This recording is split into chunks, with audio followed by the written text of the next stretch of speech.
Welcome to the Salmon Runs YouTube. Enjoy the video.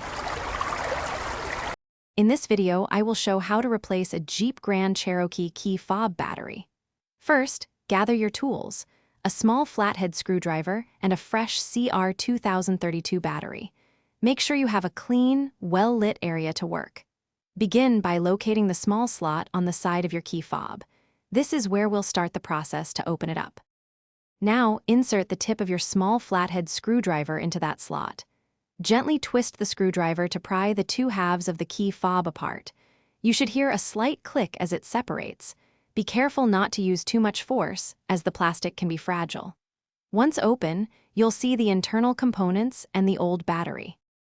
With the fob open, carefully note the orientation of the old battery.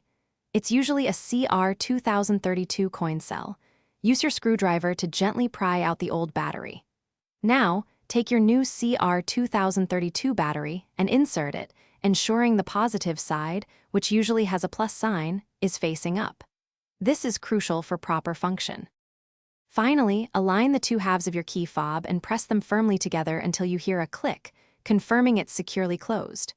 Now, test all the functions of your key fob, like locking and unlocking, to ensure everything works perfectly.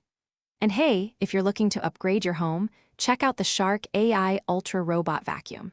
It's voice-controlled, self-emptying, and pet-friendly. You can find a link to it and other great deals in the description below. Thanks for watching.